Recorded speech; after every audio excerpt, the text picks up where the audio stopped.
Indonesian omelette with The queen's favorite dua was the kali juga one karena in emang which seru deh.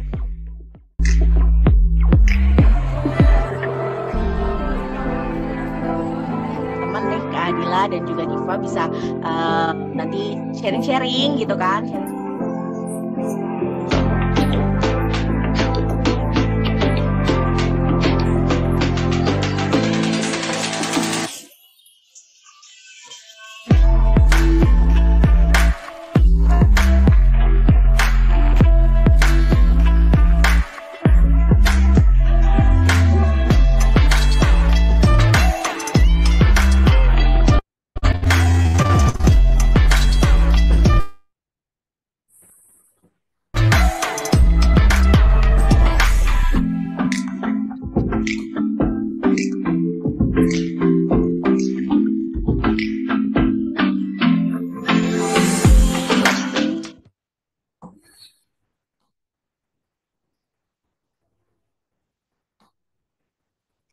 Oke, selamat sore, selamat siang, sahabat kakak dimanapun kalian berada. Apa kabarnya hari ini? Semoga semuanya dalam keadaan sehat dan bahagia semuanya ya. Yuk, boleh di next slide mungkin kita mau lihat teknis acara hari ini. Jadi teman-teman, sahabat kakak semua, jangan lupa melakukan rename akun Zoom kalian dengan format nama underscore asal daerah. Kemudian jangan lupa, di sini nih aku masih lihat banyak yang off cam nih, aku jadi merasa sendirian. Yuk, boleh yang tidak ada kendala, yang jaringannya lancar, yang dalam keadaan yang baik, mari kita semua on cam, menyalakan kamera, dan menggunakan virtual background Zoom yang sudah dikirimkan melalui grup. Dan sahabat kakak diingatkan untuk mematikan mikrofon, jadi mikrofon hanya dinyalakan saat dipersilakan untuk berbicara saja ya. Yuk, aku mau lihat dong nih wajah-wajah bahagia yang sudah siap untuk menerima banyak ilmu, wawasan, dan pengalaman menarik hari ini. Boleh on cam yuk, biar kita bisa saling mengenal, bisa saling eh, bersapa juga di sini. Yuk, masih banyak nih yang off cam. Yuk, boleh on cam yuk. Oke, coba nih di kolom chat diramaikan dari skala 1 sampai 10. Kira-kira udah seberapa siap sih sahabat kakak semuanya hari ini untuk mengikuti karir Kompas yang seri kedua ini? Boleh dong, aku mau lihat di kolom chat. Udah seberapa siap nih sahabat kakak? Dari skala 1 sampai 10. Wah, Erniwati 10. 10, yang lain gimana nih? Ah, ada yang kasih 1.000. Oh, 10.000. Wow. 10. Wah, semuanya kayaknya udah nggak sabar nih ya. Bener banget, karena hari ini akan ada sesi yang sangat menarik yang akan disampaikan oleh narasumber yang tentunya sudah ahli di bidang kesehatan ini. Nah, boleh di next slide? Oke, sahabat kakak. Nah, aku juga mau mengingatkan, yuk kita bagikan keseruan dan insight wawasan apa saja yang kita dapatkan hari ini di sosial media kalian masing-masing. Bisa di Instagram, di status WA, ataupun dimanapun.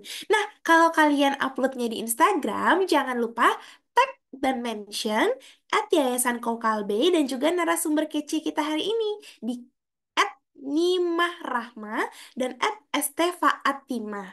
Nah, jangan lupa juga gunakan hashtag Karir Kompas Health dan pastikan akun kamu tidak di private ya. Jadi dapat mempermudah tim kami untuk melakukan repost, insight, dan juga pengalaman kalian yang menarik hari ini. Oke, boleh di next lagi? Baiklah, kita akan melihat agenda hari ini. Jadi yang pertama akan ada pembukaan, talk show, kemudian ada sesi tanya jawab, lalu kita akan foto bersama dan juga akan diinfokan mengenai program apa saja sih yang ada di YKK dan juga sesi penutup. Baiklah, tanpa berlama-lama lagi, boleh di next slide. Kita akan mengawali kegiatan kita dalam doa. Eh, Mari kita berdoa menurut agama dan kepercayaan kita masing-masing. Berdoa dimulai.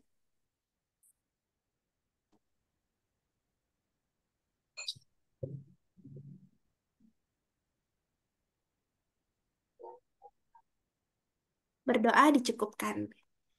Baik, terima kasih sahabat kakak. Oke, Oke, nah biar semakin panas nih, sepertinya di sini masih banyak es yang membeku ya. Jadi kita akan bermain game sedikit untuk melelehkan es-es yang ada di hati kita di siang hari ini. Gamesnya adalah Siapakah Aku? Jadi setelah ini akan ada beberapa gambar yang merujuk pada suatu penyakit.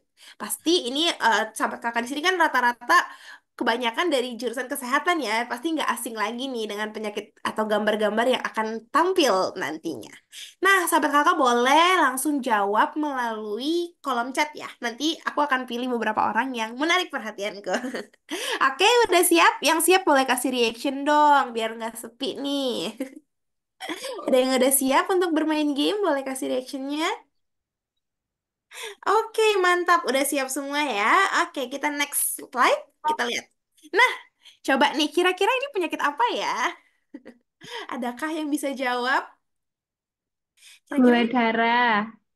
gula darah. Tadi siapa nih yang ngomong nih? Gula darah, gula darah. Penyakit gula, gula darah tinggi, diabetes. Ada yang bener nih diabetes. Ya, diabetes salah satunya ciri-ciri khasnya itu kenaikan gula darah ya. Setuju ya, bener, mantap. Aku coba mau panggil siapa ya yang tadi jawabnya cukup menarik. Rifda Haya dari Kalbar. Boleh nggak nih? Kenapa kamu menjawab jawabannya? Boleh disampaikan mungkin? Eh, tes Kak, Ya, suara saya kedengaran? kedengeran. Mungkin agak diperbesar dikit. Maaf Kak, saya lagi di coffee shop jadi agak enggak terlalu kondusif. Oke, nggak apa-apa. Jadi jawabannya apa nih menurut kamu? Diabetes. Karena Kenapa tuh diabetes? berdasarkan apa foto tadi itu ada gambar gula sama darah. Jadi yang berhubungan dengan itu diabetes. Oke, mantap. Ini banyak juga ya jawabannya yang sama gula darah dan diabetes. Bener banget ya. Jadi ada penyakit diabetes namanya itu ada ditunjukkan dengan naiknya kadar gula darah di atas rentang normal. Oke, mantap. Thank you. Boleh di next kira-kira ada penyakit apa lagi yang akan kita bahas? Wah, ini sangat-sangat melekat ya dan kita semua mengalami peristiwa ini. Coba nih ada nggak yang bisa jawab kira-kira ini bukan penyakit, ini salah satu penyakit sih, tapi ini salah satu hal yang memorable Taufik, karena dia Kak. mengubah banyak hal. COVID-19. Wah, ada nggak nih yang mau on mic menjawabnya? Aku mau tunggu deh, kalau nggak ada baru aku tunjuk. Adakah? Tadi aku udah sempat mendengar sayup-sayup jawabannya. Ada yang jawab Koronce, Putri Ningsi underscore Bali. Ini menarik nih, karena dia jawabnya beda sendiri. Koronce. Bolehkah Putri Ningsi dijawab? Kenapa nih jawabannya Koronce? Sepertinya kamu memberi nama lain ya untuk keadaan ini. Gimana Putri Ningsi, adakah di dalam Zoom bisa on mic? Halo? Halo, Sepertinya. Kak. Halo, kenapa nih jawabannya Koronce? Menarik nih. Iya, soalnya dulu banyak yang bilang koronce-koronce gitu. Nama lain dari corona. Iya nih, aku juga nih baca nih dari Alvina Nuriska dari Papua Barat. Prank libur 2 minggu ternyata jadi 2 tahun ya, sahabat kakak semuanya. Liburnya diperpanjang karena adanya pandemi COVID-19. Oke, boleh di next slide. Kira-kira ada gambar apa lagi nih ya? Nah, ini kira-kira apa ya penyakit yang ada di sini? Demam berdarah. Wow, demam berdarah, betul. Ini siapa nih ya tadi yang on mic? Demam berdarah, Kak. Wah, banyak nih ada dari Kak Makolo, Kak Lydia Nauma juga menjawab demam berdarah. Bener ya, salah satu penyakit yang bisa disebabkan karena gigitan nyamuk itu demam berdarah. Mantap. Boleh di next slide lagi, Kak. Terakhir. Nah, ya, kira-kira ini gambar apa nih? Ada gambar darah sama gambar tangga. Adakah yang bisa jawab ini gambar apa? Darah tinggi Kak. Darah tinggi. Wih, mantap. Penyakitnya apa Darah tuh namanya? tinggi, Kak. Hipertensi. Hipertensi, good job. Wah, keren sahabat kakak di sini ternyata udah sangat familiar ya dengan berbagai penyakit yang memang ada dan banyak dialami oleh banyak masyarakat ataupun orang-orang di sekitar kita. Mantap banget. Wih, kayaknya udah mulai panas nih ya. Kita bisa lanjut ke agenda berikutnya. Oke, boleh di next slide. Ya, jadi ini untuk sahabat kakak yang lain yang mungkin belum tahu lebih dalam tentang Yayasan Kokalbe. Jadi kami adalah organisasi filantropi independen yang didirikan oleh keluargaku, pendiri dari Kalbe Pharma Group di tahun 2007 yang bergerak di bidang pendidikan dan pemberdayaan perempuan. Nah, mulai dari tahun 2011, kami berkomitmen untuk memberikan bantuan beasiswa pendidikan sebagai salah satu upaya untuk meningkatkan akses pendidikan bagi perempuan, khususnya yang berada di daerah pelosok Indonesia, karena kami meyakini setiap pendidikan memiliki kekuatan transformatif yang dapat meningkatkan kesejahteraan sosial dan ekonomi. Yuk, boleh di next lagi. Oke, nah Karir Kompas yang kalian ikuti ini adalah sebuah rangkaian acara untuk sharing session mengenai 4 keilmuan yang berbeda. Kalau minggu lalu kita sudah membahas tentang tourism, minggu ini kita membahas kesehatan. Nah, minggu depan ada 2 acara yang menarik karena kita akan mengulas lebih dalam mengenai agrikultur dan juga STEM. Nah, teman-teman yang belum mendaftar, nanti jangan lupa mendaftar ya. Linknya akan disampaikan juga di akhir acara nanti. Oke, boleh di next. Baiklah, tanpa berlama-lama lagi, karena di sini semuanya sudah tidak sabar menantikan uraian materi yang sangat menarik dan insightful dari narasumber kita yang sangat keren, aku langsung serahkan saja kepada moderator kita hari ini, Kak Belastri. Kepada Kak Belastri, aku persilahkan. Oke, terima kasih Kak Vel. Wah, sahabat kakak seru sekali ya tadi untuk gamesnya. Semoga membuat sahabat kakak menjadi semakin semangat. Oke, kemudian tadi ada penjelasan singkat tentang rangkaian acara Career Kompas. Sahabat kakak jangan lupa daftar ya. Nah, sebelumnya, perkenalkan aku Bella Stri Claudia Alnabe, penerima beasiswa Jitu tahun 2023 yang saat ini berkuliah di jurusan Kesehatan Masyarakat Universitas Nusa Cendana, Nusa Tenggara Timur. Aku yang akan menjadi moderator untuk Karir Talk Show untuk kesehatan pada hari ini. Nah, sebelum kita memulai dengan talk show hari ini, aku akan memperkenalkan sekilas tentang narasumber kita. Oke, next slide, Kak. Nah, yang pertama ada Kak Nimah Rahmawati Nurislami SKM. Kak Nimah merupakan ASN penyuluh kesehatan masyarakat di Puskesmas Kampurejo, Kota Kediri. Kak Nimah merupakan alumni kesehatan masyarakat dari Universitas Erlangga yang pernah mengantongi berbagai juara lomba mengenai promosi kesehatan bagi masyarakat. Selanjutnya, narasumber kita yang kedua.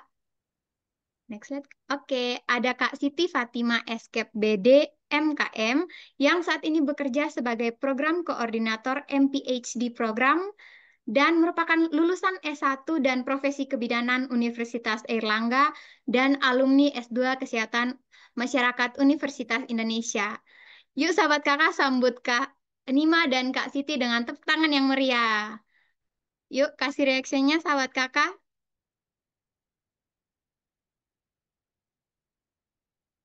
Halo Kak Siti, halo Kak Nima. Halo Kak Bella. Panggilannya Bella bukan? Boleh Kak, boleh dipanggil Bella. Panggilnya Bella kali ya. Oke. Oke, sahabat kakak, yuk simak dan jangan lupa untuk siapkan pertanyaan sahabat kakak untuk sesi Q&A nanti ya. Oke, sebelumnya selamat siang Kak Siti dan juga Kak Nima dan sahabat kakak semuanya. Untuk sebelum memulai dengan talk show kita, mari kita perkenalan dengan narasumber kita yang kece-kece ini. Yang pertama untuk Kak Siti, aku persilahkan untuk memperkenalkan diri lebih spesifik. Oke, baik. Terima kasih Kak Bel udah memperkenalkan di awal ya. Jadi selamat siang teman-teman semua. Kayaknya manggilnya teman-teman ya gitu karena kita semua saling sharing gitu di sini. Perkenalkan, nama aku Siti Fatima, biasanya dipanggil Iim. Seperti yang tadi sudah diperkenalkan, saat ini saya bekerja di Jepaigo, sebuah internasional NGO yang fokus di bidang kesehatan ibu dan anak. Dan saat ini sedang mengerjakan proyek namanya MPHD gitu. Nah, saya juga backgroundnya bidan gitu ya, dari UNER, kebetulan satu alma mater nih dengan Mbak Nima. Lalu di tengah-tengah saya lanjut ke UI untuk mengambil Kesmas Peminatan Kesehatan Reproduksi. Seperti itu. Mungkin itu cukup, Kak Bel. Oke, cukup Kak. Terima kasih. Untuk panggilannya gimana nih Kak? Kak Siti atau Kak Fatima? Boleh dipanggil Iim, boleh. Iim? Iya. Oke Kak. Oke, Oke, selanjutnya terima kasih. terima kasih Kak. Selanjutnya untuk Kanima, aku persilahkan untuk memperkenalkan diri. Oke, selamat siang menuju sore. Perkenalkan, nama saya Nikmah Rahmawati Nur Islami, bisa dipanggil Nikmah aja ya. Saya asli dari Kediri, Jawa Timur, alumni S1 Kesehatan Masyarakat Universitas Airlangga, sama kayak Kak Iim, seangkatan kami ya. Saya sekarang bekerja di Puskesmas Campurejo Kota Kediri. Awal karir banyak ya, mulai dari riset-riset, ikut riset Kemenkes, riset dosen, riset macam-macam, kemudian ikut Nusantara Sehat, penempatan di Puskesmas Miah, Kabupaten Tambrau, Papua Barat. Mungkin ada peserta di sini yang asalnya dari Papua Barat, mungkin tahu ya. Ini lokasinya ada di pedalaman Papua. Kemudian setelah itu saya lanjut ke Nusantara Sehat lagi, perkotaan, lokasinya di Kediri, dan alhamdulillah keterima PNS di lokasi yang sama sekarang ini di Puskesmas Campurejo. Untuk kesibukannya akhir-akhir ini ya masih seperti biasa sebagai penanggung jawab promosi kesehatan dan juga penanggung jawab mutu di Puskesmas Campurejo. Jadi mungkin karena ini pertengahan tahun jadi banyak kegiatan-kegiatan yang memang harus dilaksanakan. Jadi ya seperti itulah, nanti kita bahas satu persatu di depan ya. Terima kasih. Oke, terima kasih Kanima. Jadi sekarang ini Kanima lagi sibuk-sibuknya nih untuk kegiatan di pertengahan tahun. Nah, Kanima, boleh dong diceritain kenapa Kanima memilih untuk menekuni kesehatan masyarakat, khususnya memilih untuk menjadi pegawai pemerintahan. Kalau kenapa memilih kesehatan masyarakat? Mungkin awalnya dulu waktu SMA ya. Jadi saya ini kan berusaha mengenali diri orangnya kayak apa sih, sesuaiin kan biasanya kalau kita masuk kuliah sesuai dengan passion kita itu lebih enak ya. Jadi saya karena tahu saya ini IPA-nya juga setengah-setengah, IPS-nya juga setengah-setengah, jadi saya ambil kesehatan masyarakat. Jadi kesehatan masyarakat ini kalau dulu anak-anak kan pengennya kamu pengen jadi direktur rumah sakit, terus kalau mau jadi pimpinan di mana di bidang kesehatan gitu, ambil aja Kesmas gitu ya. Walaupun kenyataannya memang bisa, tapi ya seperti itulah ya. Kalau sekarang sih misalkan kenapa milih di kesehatan masyarakat, terus sekarang bekerja di bidang pemerintahan karena ya memang em, sebenarnya untuk kesehatan masyarakat sendiri ini luas ya prospeknya itu. Saking luasnya ada 7 peminatan kan, masih sama kan ya? 7 peminatan, jadi kita bisa all in semuanya, mulai dari kesehatan reproduksi, KIA, kemudian epidemiologi, biostatistik yang suka data-data, analisis data, sampai yang leadershipnya bagus, nanti milih AKK, terus bisa juga di gizi atau peminatan yang berbau K3, anak-anak lapangan ya kan. Kemudian juga ada peminatan kesehatan lingkungan, itu semuanya kemampuan itu bisa kita ambil dan kita terapkan di pekerjaan kita. Cuma kalau memang di pekerjaan karena saking generalnya tadi ya, jadi saking banyaknya, jadi enaknya aku mau menekuni yang mana gitu kan. Enaknya kalau di Kesmas itu memang misalkan kita orangnya suka spesifik bisa, tapi kita bisa harus ikut pelatihan-pelatihan lagi kayak kalau misalkan setelah ambil peminatan K3 ada sertifikasi K3, kalau misalkan mau ambil gizi ataupun kesring juga ada HACCP dan sebagainya, pelatihan-pelatihan khusus biar ilmuwan kita itu nggak terlalu ngambang general gitu ya. Tapi kalau misalkan mau ngambil di pemerintahan, nah ini siap-siap ya konsekuensinya, kayak misalkan saya di Puskesmas ini karena dianggap SKM ini multi talent, saking multi talentnya kerjaan apapun bisa, jadi dianggap harus bisa. Atasan apapun yang kira-kira rapat yang harusnya didatengin atasan juga Mbak didisponin ke kita. Jadi memang disiapkan jadi leader itu sangat bisa sebagai SKM. Yang penting kita mumpuni dan bisa berkomunikasi dengan baik. Nah, ini nanti yang perlu diperhatikan teman-teman ya sebagai lulusan kesehatan, apapun lulusannya ya, masalah komunikasi ini sangat penting karena kalau kita misalkan komunikasinya nggak enak, padahal kita niatnya baik, tapi ternyata kok penyampaiannya kayak gini, nah itu beda lagi pengertiannya ya. Nah ini yang perlu dipegang sama teman-teman, cara berkomunikasi yang baik dan juga public speaking yang perlu kita punya ya di dunia kerja saat ini itu. Oke, terima kasih Kak Nima. Ya, Jadi masuk kesehatan masyarakat ini kita harus multi talent banget ya Kak. betul. Dan komunikasi merupakan salah satu poin paling penting untuk semua pekerjaan di bidang kesehatan. Oke, Betul. selanjutnya untuk Kak Iim. Kenapa sih Kak Iim bisa tertarik untuk melanjutkan pendidikan dari kebidanan ke kesehatan masyarakat? Dan juga saat ini kan Kakak bekerja sebagai project koordinator. Boleh deh dijelaskan sekilas tentang project yang saat ini Kakak sedang menjalankan. Oke, terima kasih Kak Bel pertanyaannya. Jadi, em, memang ya awal mulanya dulu kenapa sih minat gitu di bidang kesehatan itu memang udah dari apa ya dari SMA sih. Ya, karena waktu waktu itu ya tipikal anak-anak zaman saya ya. Jadi belum secanggih sekarang di mana teman-teman semua nih yang hadir di sini udah akses ke informasinya tuh sangat terbuka lebar gitu ya. Udah ada gadget, ada internet. Bahkan anak SD SMP pun udah bisa googling segala macam gitu. Jadi saya mendorong banget teman-teman semuanya itu em, bisa mulai mendalami diri sendiri untuk mencari tahu nih, saya mau fokusnya kemana ya, saya tertariknya kemana ya, interestnya tuh kemana gitu. Jadi saat itu em, saya dan keluarga akhirnya memutuskan ke kesehatan, jadi bidan. Dan kemudian sedikit flashback dulu ya, Kabel. Jadi setelah lulus itu saya em, kerja di organisasi profesi. Jadi di IBI, Ikatan Bidan Indonesia. Di sana belajar banyak hal gitu ya terkait penyusunan regulasi, standar-standar kebidanan, terkait apa namanya, pokoknya advokasi para bidan-bidan gitu di Indonesia. Nah, selanjutnya saya berpikir untuk shifting karir nih. Pada saat itu pas banget juga lagi COVID, saya ingat banget. Di COVID itu tahun 2020 ya.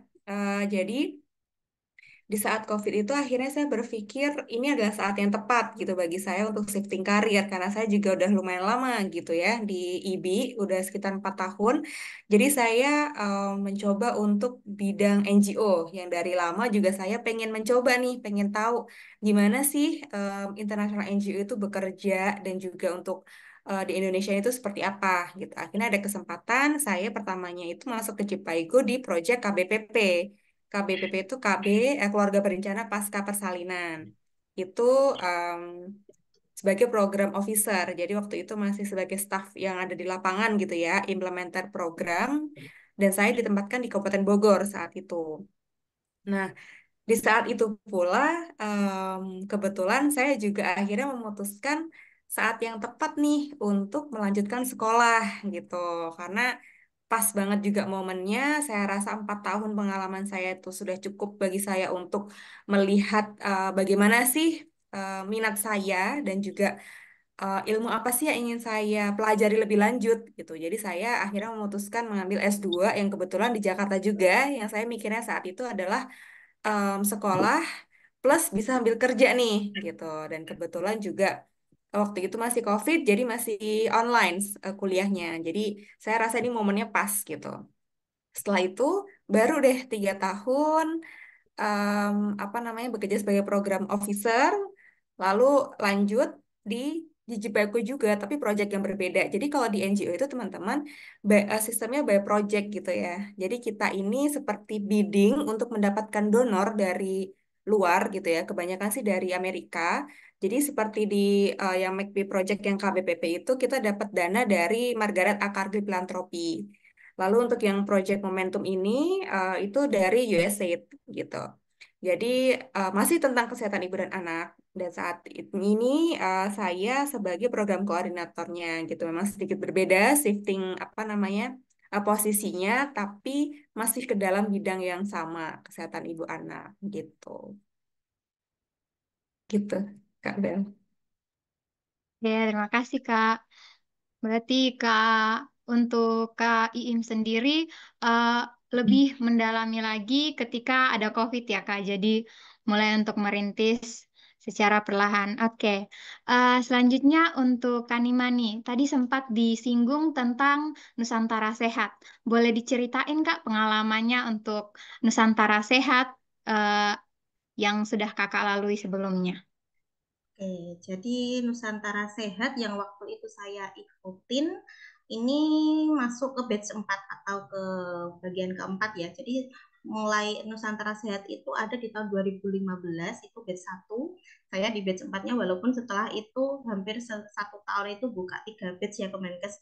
Pokoknya kerja kaget banget lah ya. Karena posisinya setelah masuk ke Nusantara Sehat, saya dan teman-teman itu baru tahu kalau ternyata di Indonesia, khususnya di daerah DTPK atau daerah pinggir pedalaman itu, ternyata kurang banget tenaga kesehatannya dan fasilitasnya memang kurang memenuhi gitu ya. Jadi selain fasilitasnya cuma ada gedung aja ternyata, dan SDM-nya juga kurang, PNS ataupun tenaga kontraknya juga 1-2 biji. Jadi saya waktu ke sana dulu itu cuma ada satu kapus lulusan keperawatan SMA gitu kalau nggak salah. Kemudian PPNS-nya ada 2 orang dan itu pun jarang banget ada di lokasi. Jadi waktu itu saya bertuju dengan teman-teman beda profesi, ada dokter, ada perawat, bidan, kesehatan lingkungan, gizi, asisten farmasi. Nah ini kita bertuju ya selama 2 tahun mulai harus mengakrabkan diri, beda-beda suku ya kan. Jadi teman-teman mulai oh ini dari Jawa, ini dari Sumatera, ini dari NTT, ada yang dari eh, Kalimantan juga. Jadi macam-macam orang jadi satu satu rumah ya gitu. Jadi harus mengakrabkan diri dan memikirkan program apa yang harus kita terapkan khususnya di puskesmas kita. Dan kalau misalkan pembekalannya ketika di Jakarta dikasih tahu nanti memang masalah kesehatannya macam-macam, jangan disamakan dengan kondisi di perkotaan. Jujur waktu itu ini pertama kali saya kerja di puskesmas, jadi saya pikir puskesmas yang saya tahu di perkotaan kan ya fasilitas mencukupi, kemudian pelayanan apapun ada dan sebagainya. Ternyata kalau di Papua ya ala kadarnya kan, jadi kayak mungkin foto sebelumnya, jadi di foto sebelumnya tadi saya harus membuat gambar kalau mau bikin media penyuluhan kan kota jauh ya ke Manokwari 10 jam, ke Sorong bisa sampai 12 jam. Waktu itu jalanannya jelek banget. Jadi kita harus membuat foto-foto ataupun menggambar sendiri, bikin bikin sendiri. Jadi kreativitasnya memang ya agak ya walaupun gambarannya secukupnya ya. Jadi kalau di sana nggak usah pusing-pusing ngomongin yang masalah anemi dan sebagainya, PHBS aja atau perilaku hidup bersih dan sehat itu sangat minim kalau di tempat tempat penempatan saya ya. Jadi anak-anak nggak mau pakai alas kaki, kemudian makannya juga masih masih terbatas dan sebagainya. Jadi kita mulai kayak KKN kecil-kecilan, jadi kayak ngenalin kalau misalkan mau mendapatkan telur, jadi harus melihara ayam ataupun pelihara ikan, bibitnya beli dari kota, sayur-sayur juga bisa ditanam, jadi itu harus kita kenalin dari awal. Nah ini yang mungkin kalau misalkan ketika saya sekarang bekerja di kota itu kayak kok kayaknya jauh banget ya. Jadi kayak pencapaiannya itu kalau dulu yang penting mereka aware dulu dengan kesehatan dan juga tahu kalau misalkan perilaku hidup bersih dan sehat kayak mandi setiap hari itu kan juga belum tentu ya anak-anak pedalaman. Terus kepotong kuku sebelum makan itu cuci tangan pakai sabun, bahkan sabun itu sebenarnya juga ada tapi mereka nggak mau pakai dan sebagainya. Jadi kita perkenalkan dulu itu dari awal. Kemudian karena kondisinya jauh, jadi memang karena jarang kita bisa turun lapangan ke desa-desa sekitar puskesmas, jadi kita harus kerjasama dengan guru yang ada di situ. Jadi Pak nitip alat-alat PHBS untuk anak-anak kita belikan dari kota, baru kita jelaskan bagaimana seharusnya seperti ini, sikat gigi 2 kali sehari, pakai odol dan sebagainya. Soalnya mereka ya kalau mandi ala kadarnya gitu. Nah itu yang harus kita kenalkan sejak dini ya sama mereka. Apalagi kasihan kalau mama-mama. Kalau di sana kan memang merokok nggak pandang bulu ya, biasanya kalau di sini kan cewek jarang ya, kalau di sana mama-mama paling gas kalau masalah merokok. Nah itu ya kita harus jelaskan bahaya merokok untuk ibu hamil ataupun untuk bapaknya. Nah ini yang perlu pelan-pelan kita jelaskan ke teman-teman di Papua itu sih. Jadi ya kayak menjelaskan dari awal sekali. Mungkin kalau teman-teman di kota ketika kumpul-kumpul dengan teman-teman Nusantara Sehat itu kayak, oh, kalian sudah bikin program apa yang ini? Kita di sana dinas kesehatannya juga masih kurang, jadi nggak ada pengawasan yang sangat bagus gitu. Jadi kita yang bikin acara sendiri dan kemudian kita evaluasi sendiri, baru kita laporkan ke Menkes seperti itu.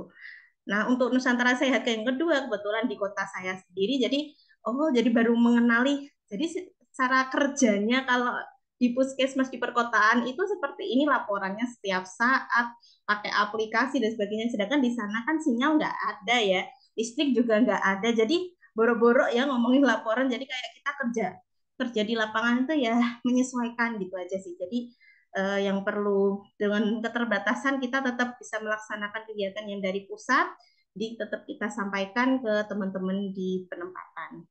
Seperti itu Mbak Bella. Oke, Nah kalau terima kasih, ya Kak. yang selanjutnya nanti aja dari Baik Kaim dulu aja. Oke, terima Ya, kasih, Kak. ya sama-sama. Jadinya kita juga bisa melihat bahwa eh, bekerja itu tentang bagaimana kita bisa menerapkan ilmu yang sudah didapatkan di lapangan, menyesuaikan dengan keadaan di lapangan. Oke, selanjutnya untuk Kak Iim sendiri, gimana nih? Untuk proyeknya, ada nggak pengalaman menarik yang tidak terlupakan selama mengambil proyek yang ada di eh, NGO? Aduh, kalau ngomongin pengalaman yang nggak terlupakan, saya rasa semuanya nggak terlupakan ya bagi saya personal gitu. Karena em, memang itu kan adalah shifting karir pertama saya ya, dari sebuah organisasi profesi ke dunia NGO. Itu juga hal baru gitu bagi saya. Jadi waktu itu di awal-awal, eh ini waktu di IBI sih sebenarnya. Kalau untuk yang di NGO bisa next aja kalau mau tentang NGO-nya ya. Bisa di next. Oke, next. Um, nah, em, kalau ngomongin pengalaman di NGO sendiri, itu kita memang saat itu adalah mendampingi Kabupaten Bogor untuk proyek KBP ini sendiri, seperti itu. Jadi, kita harus belajar bagaimana kita, pertama kalinya saya belajar untuk advokasi nih, advokasi ke Dinas Kesehatan, ke Dinas KB, ke apa namanya, ke Bupati, ke Bapeda, gitu, ke stakeholder setempat lah di distrik, di kabupaten kota itu untuk apa ya istilahnya bukan menyadarkan sih, lebih ke mendampingi dan menyampaikan bahwa begini loh Pak, BKKBN mempunyai regulasi, mempunyai target untuk capaian KBPP 70% gitu misalnya. Sedangkan berdasarkan data, target KBPP-nya baru sedikit sekali seperti itu. Nah, kira-kira kita ada nih di sini ya, NGO kami hadir di sini nih untuk bisa membantu nih. Yuk bareng-bareng apa yang bisa kita lakukan agar cakupan KBP-nya naik gitu. Nah, jadi saat itu tantangan juga nih pada saat advokasi itu ya, karena seperti yang kita tahu, nggak semua stakeholder, nggak semua dinas itu bisa menangkap dan aktif terlibat gitu ya, karena pasti paham juga mereka itu di luar ini pasti tugas dan pressure-nya juga udah tinggi banget gitu ya. Program-programnya Kemenkes saja udah ada berapa itu, Kak Dimah mungkin tahu ya. Jadi Kemenkes saja tuh program-programnya tuh turun-turun sampai ke tingkat puskesmas itu udah berapa gitu, udah pasti banyak banget gitu. Apalagi apa nih ujuk-ujuk dateng gitu hanya untuk fokus soal KBPP gitu. Nah, itu yang harus kita dorong juga ke teman-teman waktu itu kita punya 3 rumah sakit dan 5 puskesmas dampingan waktu itu di Bogor. Itu untuk mereka membentuk tim mutu KBPP, kemudian juga mendampingi Dinas Kesehatan dan Dinas KB untuk melakukan supervisi fasilitatif. Kemudian juga kita karena melihat oh, kemudian kita juga mendampingi pelatihan nih, pelatihan bidan dan dokter di Kabupaten Bogor untuk melayani KB pasca persalinan itu. Dan akhirnya kita melihat nakes udah terlatih nih, nakes udah terlatih, udah dilakukan konseling menggunakan em, media interaktif ya. Jadi ada namanya kartu SKB KBPP. Jadi strategi konseling berimbang KBPP yang bentuknya kartu nih seperti yang ada di gambar pertama ini. Itu kartunya interaktif buat konseling dan edukasi. Jadi di situ, tapi kenapa ternyata pas saya lihat langsung juga waktu nakes bidan dokternya itu praktek konseling gitu ke pasien habis melahirkan, mereka ternyata masih sulit juga gitu untuk memilih. Rata-rata tuh mereka sebagian besar malah menanyakan lagi ke suami atau ke keluarganya gitu. Gimana? Saya ngikut aja suami saya ngikut aja kayak gitu. Jadi kita berpikir, ini gimana ya gitu. Akhirnya salah satu objektif dari project ini juga untuk akhirnya penguatan nih ke PLKB. Kalau teman-teman belum tahu, PLKB itu petugas penyuluh lapangan keluarga berencana, itu ada di bawah dinas OPDKB, dinas KB-nya di kabupaten kota gitu. Jadi kita melakukan penguatan di mana mereka kan lebih dekat dengan masyarakat gitu karena mereka memiliki tugas untuk melakukan edukasi kepada masyarakat yang tinggal di sekitaran rumahnya. Jadi edukasi yang diberikan itu udah dari awal harapannya seperti itu. Jadi kita memberikan penguatan layanan. Nah, yang di bawah ini tuh harapannya akhirnya petugas PLKB ini ada nih salah satu yang ada di foto ini melatihkan penggunaan kartu konseling ini kepada kader KB-nya gitu. Jadi mereka ini setim ya dengan para kader gitu di bawahnya. Di rumah ini sederhana sekali tapi antusiasnya para kader ini luar biasa. Jadi mereka menerima edukasi konseling itu yang pada akhirnya didokumentasikan nih oleh PLKB-nya Mbak Mutiara. Mungkin kalau masih bisa bisa sambil di play juga videonya. Jadi ini PLKB Mutiara ini mendokumentasikan kadernya setelah dikasih pelatihan itu kadernya akhirnya edukasi nih ke ibu gitu, ke ibu yang habis melahirkan gitu ya. Jadi menggunakan kartu konseling KB itu, nah jika dilihat kartu konselingnya seperti itu, namanya strategi konseling berimbang KBPP seperti itu. Jadi diharapkannya dari sejak dini ya, sejak awal, sejak dari tingkat rumah. Jadi setting lingkungannya kan di rumah sendiri dan kenal gitu ya. Kader kan otomatis bagian besar tuh kenal dengan masyarakat yang ada di wilayahnya. Jadi harapannya ibu habis melahirkan atau ibu hamil sudah lebih teredukasi lah, familiar gitu dengan pilihan-pilihan KB yang nanti akan mereka gunakan seperti itu. Dan nanti kader KB-nya ini selanjutnya juga akan mendampingi si ibu kalau misalnya udah memutuskan mau pakai KB apa, maka akan mendampingi ibu untuk pergi ke nakes, ke puskesmas, ke bidan koordinator seperti itu. Jadi agar continue continue gitu pelayanannya nggak terputus seperti itu. Oke, Oke, terima kasih Kak Iim. Jadi sama-sama. untuk konsep NGO-nya ini lebih ke rasanya lebih dekat ke masyarakat. Jadi setiap program yang dijalankan, masyarakat bisa merasakan secara lebih dekat dan tahu bagaimana manfaat yang akan mereka dapatkan dari orang-orang terdekat yang sudah mereka kenali. Nah, eh, selanjutnya kalau melihat dari background kakak-kakak sendiri, aku jadi pengen tahu nih, kira-kira ada nggak?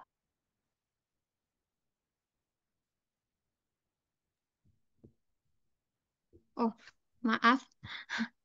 Eh, dari pengalaman-pengalaman Kak Nimah dan juga Kak Iim, aku pengen tahu kira-kira ada nggak pengalaman selama mencari pekerjaan yang memberikan dampak signifikan terhadap karir yang saat ini kakak-kakak jalankan. Boleh untuk Kak Iim menjawab terlebih dahulu. Maaf, Kabel tadi maksud pertanyaannya gimana? Bisa diulang? Oke, jadi selama mencari pekerjaan, eh, apa Hmm. pengalaman yang memberikan dampak signifikan terhadap karir kakak saat ini? Oh, oke. Terima kasih soal saat mencari pekerjaan ya, gitu. Jadi kalau ngelihat saya dari lulus, kemudian saya dapat info waktu itu IBI sedang membutuhkan tambahan staf, jadi saya daftar. Nah, saat untuk yang di NGO pun seperti itu. Jadi sekarang ini teman-teman seharusnya bisa lebih aktif ya, karena banyak sekali job website yang bisa diakses. Ada kalau dari NGO Jepaigo dan NGO-NGO yang lain rata-rata menggunakan DevJob Indo. Itu ada DevJob Indo, kemudian ada Jobstreet. Kemudian sekarang di LinkedIn juga banyak banget nih lowongan-lowongan tuh buka di LinkedIn. Jadi bisa banget aktiflah mencari. Prinsip saya adalah kalau kesempatan itu nggak datang di kita, kita harus buat pintu untuk kita bisa dapat tuh kesempatannya gitu. Jadi kita harus lebih aktif gitu ya. Dan sekarang kan komunikasi sudah lebih jauh lebih mudah ya. Kita bisa mengenal banyak orang, tanya gitu. Bisa tanya ke orang-orang terdekat, misalnya cari mentor tuh juga penting.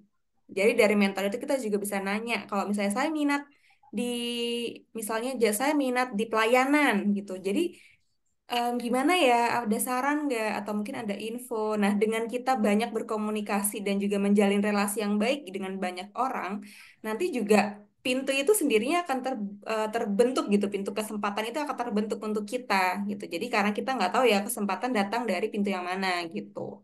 Jadi aktif-aktif mencari dan terus berpositif thinking aja sih. Dan jangan lupa terus untuk Mungkin meningkatkan nggak ada skill yang diri nyangka ya gitu. Kak, silahkan langsung.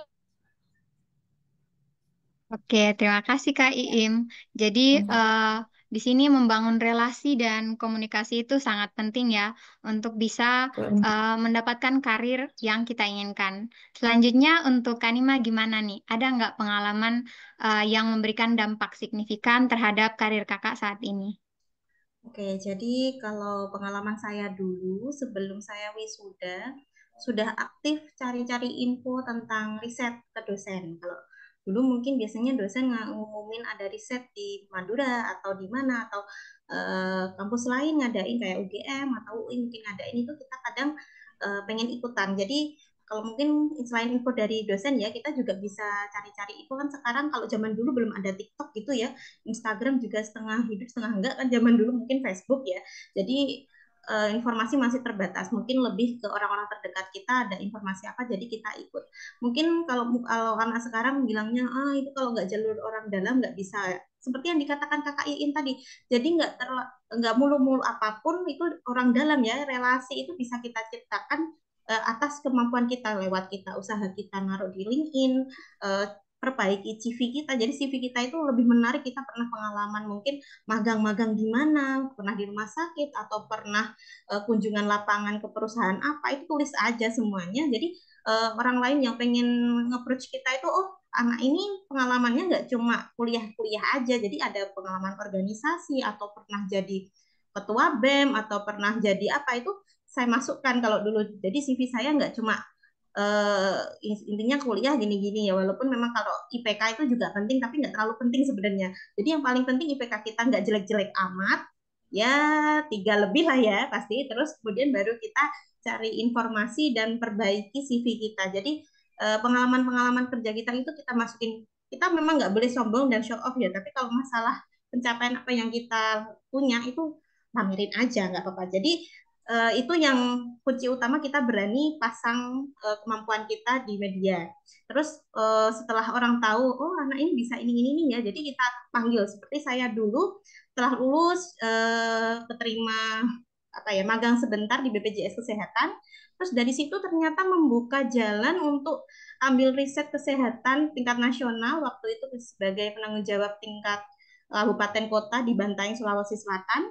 Setelah dapat kan karena ini risetnya kementerian ya jadi agak keren dikit gitu kan ya kalau dulu-dulu mungkin setara tingkat kota gitu kan kalau sekarang tingkatnya tingkat nasional jadi setelah itu mulai ada tawaran-tawaran jadi bukan karena orang dalam ya tapi karena memang CV kita menarik dan sudah pengalaman nih jadi lebih enak gitu jadi biasanya seperti itu terus setelah riset-riset ternyata di waktu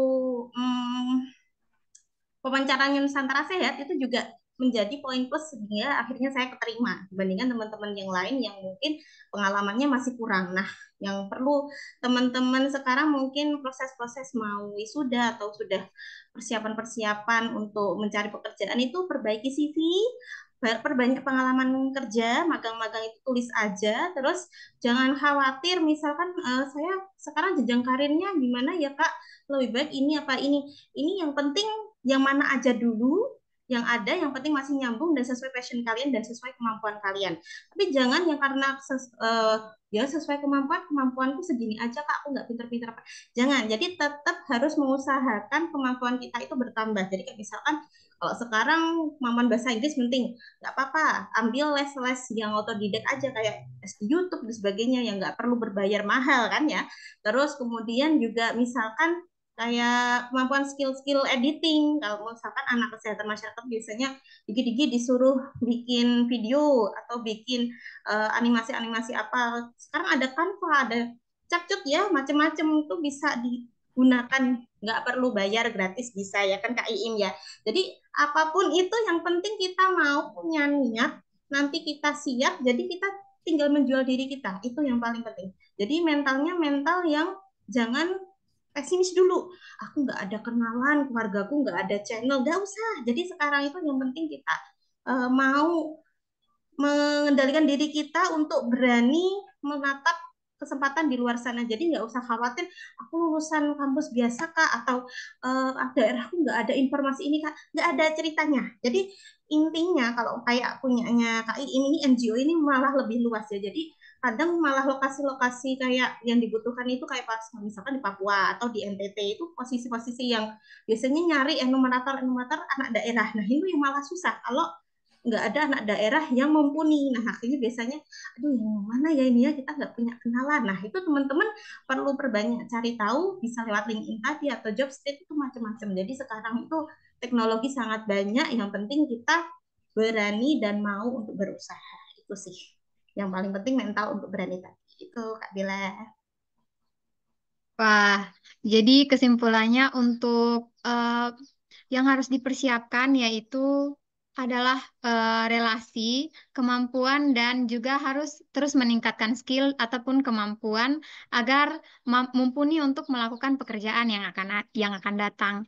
Nah, melanjutkan dari pembahasan Kanima tadi, em, menurut kakak, sepengalamannya kakak, apa sih yang menjadi peluang dan tantangan kerja khususnya di bidang kesehatan untuk saat ini? Kalau untuk peluang dan tantangan memang macam-macam ya. Kadang teman-teman ketika apa ya, karena fokusnya cuma kuliah, jadi kadang belum kepikiran setelah ini saya mau ngapain dan sekarang dunia kerja itu kebutuhannya apa. Nah, mungkin perlu teman-teman gunakan media sosial. Jadi media sosial nggak cuma main TikTok lihat orang goyang-goyang gitu nggak. Jadi yang perlu kita lebih aware lagi sekarang ini kebutuhannya apa sih. Kalau misalkan mau kayak jadi influencer juga bisa. Jadi kayak misalkan aku suka bikin konten-konten nih. Nah, itu perbanyak skill untuk bikin konten, editing kan pasti ya harus bisa editing. Nah, jadi misalkan konten-kontennya awalnya konten biasa tapi lama-lama konten edukasi kesehatan. Nah, secara nggak langsung kan kita harus belajar. Nah, belajar bikin konten kan nggak berani asal ya, apalagi masalah konten kesehatan ya, jadi harus tahu dulu, walaupun ada joget-jogetnya, ada edukasinya juga. Terus setelah engagement tinggi mungkin ya, banyak yang follow dan seru dan sebagainya, itu bisa, oh menarik, nah ini bisa juga jadi lapangan pekerjaan. Ini kalau yang model-model baru ya. Kalau yang model lama kayak, Kak kalau misalkan lapangan kerjaan kayak gini-gini susah, PNS juga jarang buka, P3K harus magang dulu, kontrak daerah dulu. Nah ini yang memang kadang teman-teman saya dulu juga gitu, kayak alah nggak ada lowongan gini-gini, padahal sebenarnya kalau misalkan kita mau cari tahu kayak peluang NGO, peluang jadi enumerator atau riset-riset itu banyak. Dan teman-teman juga jangan menutup diri untuk membuka peluang sebagai wirausaha.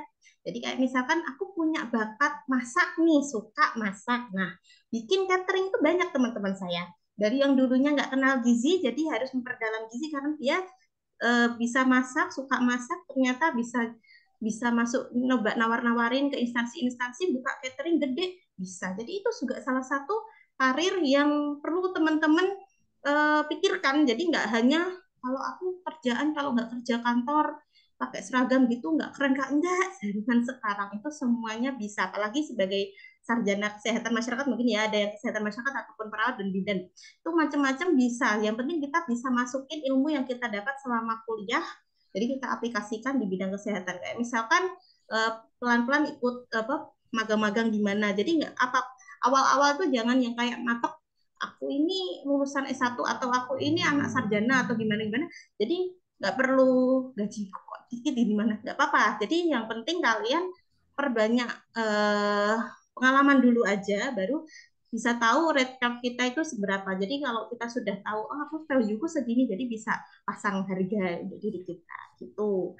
Jadi memang untuk sekarang tantangannya kita nggak bisa melulu yang nungguin apa yang dikasih pemerintah sih ya, ataupun apa yang ada di luar sana kerjaan di rumah sakit jarang buka. Soalnya kalau memang di pemerintah ya ya begitulah kan ya moratorium jadi jarang buka. PNS juga pemerintah lagi ngurang-ngurangin dan sebagainya. Jadi kalau misalkan kayak apa ya yang informasi dari KIM tadi banyak banget, jadi sekarang NGO-NGO ini banyak banget dan butuh talent-talent anak-anak yang memang mau bekerja dengan lebih giat. Jadi kan kalau anak orang-orang pemerintahan ini memang kadang ya kadang kesannya kan kayak kalau misalkan nggak kerja pun nggak masalah kerjaan ini. Cuma ya tanggung jawabnya beda ya. Memang kalau lebih di NGO lebih fleksibel masalah pendanaan, masalah ide-ide cemerlang itu bisa bisa keluar ya Kak Iim ya. Kalau di pemerintahan mentak nggak ada pendanaannya ini nggak sesuai dengan juknis, nah nggak bisa. Jadi kalau misalkan teman-teman memang suka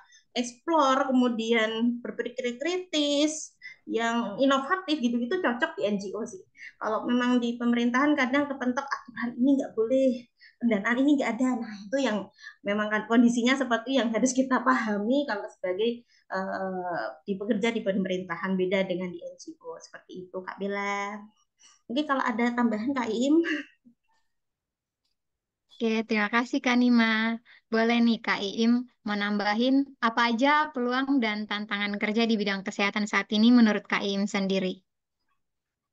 Em, Peluang dan tantangan ya, kayaknya tadi udah betul ya, saya setuju sih sama yang disampaikan sama Kanimah gitu ya, apalagi di era sekarang ya, era era semua serba mudah lah, apa sih yang sulit gitu ya, maksudnya dari sisi teknologi udah terbuka lebar, em, ruang geraknya kalau mau kreatif, inovatif juga ada tempatnya gitu ya, banyak sosial media, banyak em, ruang-ruang untuk tumbuh lah ibaratnya gitu. Tinggal ada kemauan, benar, baik lagi. Kalau misalnya ada kemauan, insya Allah semuanya pasti ada jalannya sih, gitu. Dari saya udah Kabel. Oke, terima kasih Kak Iim.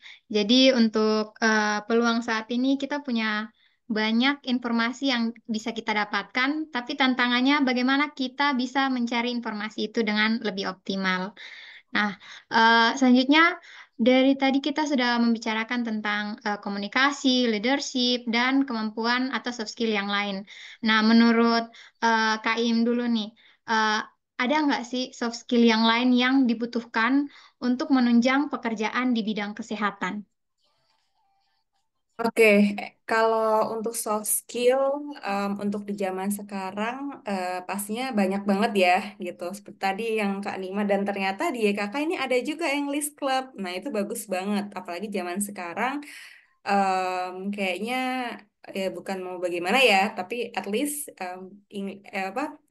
bahasa Inggris itu menjadi privilege tersendiri gitu, bisa menambah peluang dan membuka pintu-pintu peluang kita lebih luas gitu ya, karena banyak nih kayak misalnya di NGO sendiri itu pastinya ada gitu ya, pasti preferred ada tuh informasinya, misalnya di preferred ya, preferred understand apa namanya oral and speaking English gitu, meskipun nggak harus yang kayak lancar cas cicus banget, saya juga nggak begitu, tapi paling tidak ya nggak nol-nol banget gitu kan, maksudnya bisa paham karena kan kebetulan juga donornya sebagian besar pasti dari luar gitu, jadi mau nggak mau kan pasti ada interaksi yang menggunakan bahasa Inggris gitu, jadi itu penting banget gitu. Kemudian juga skill untuk apa ya, jangan apa ya, jangan terkungkung dalam em, ruang yang kita buat sendiri gitu. Jangan terkungkung sama apa ya,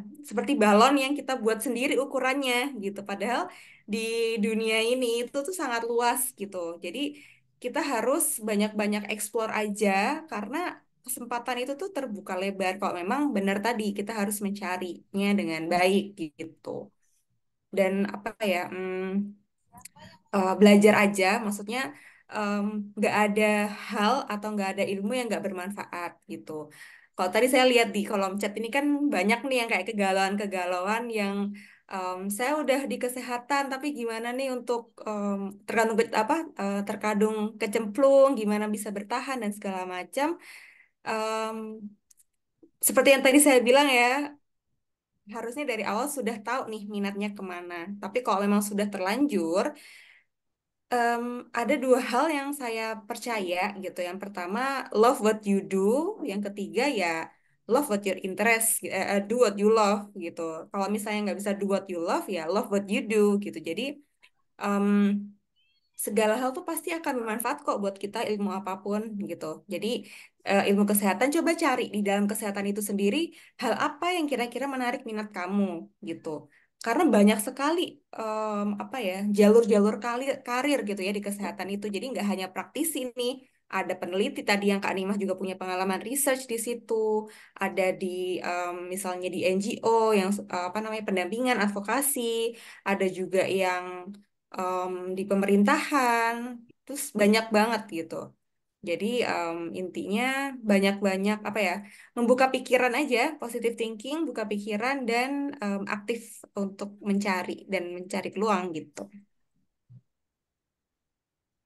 Oke, jadi dari jawaban Kak Im sendiri sudah menjawab beberapa pertanyaan dari sahabat kakak di kolom chat ya.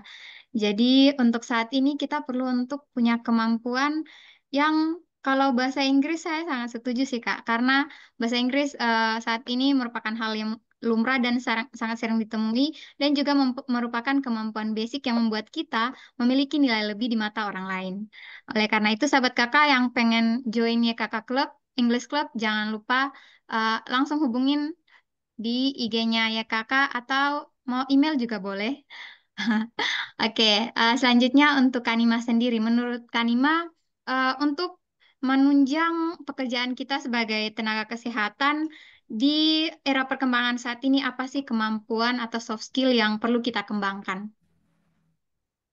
Tuh sekarang selain tadi bahasa Inggris ya, jadi kayak misalkan kita biasanya kan lowongan pekerjaan dicari yang berpenampilan menarik gitu ya. Nah itu kan foto ya lebih ke fisik. Tapi kalau misalkan di CV itu kan kelihatan. Jadi yang saya butuhkan misalkan user ya atau tempat kita mau bekerja itu nyarinya yang bisa kemampuan bahasa Inggrisnya nggak perlu yang aktif pasif aja karena dia harus bisa baca jurnal dan sebagainya atau berkomunikasi dengan usernya yang dari luar negeri. Nah ini juga yang perlu teman-teman aku tuh nggak bisa bahasa Inggris jangan gitu namanya kita memblok diri kita sendiri ya. Jadi kalau ada kesempatan ambil aja mumpung kalian masih modern. Nah, kalau sudah terlanjur tua ya memang agak susah ya.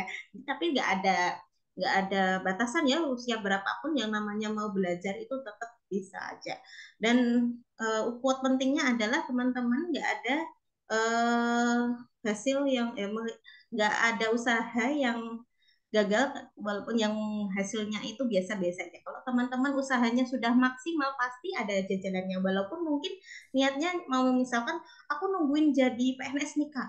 Jalannya jadi PNS ini masalahnya kan nggak setiap tahun ada ya. Nah itu selama mencari dan sebagainya, ketemu passionnya di tengah-tengah. Aku ternyata suka bikin masak-masak lucu nih. Nah jadi cateringnya atau misalkan aku lebih suka olahraga nih Kak, aku ahli nge-gym gimana? Ternyata jadi trainer gym bisa.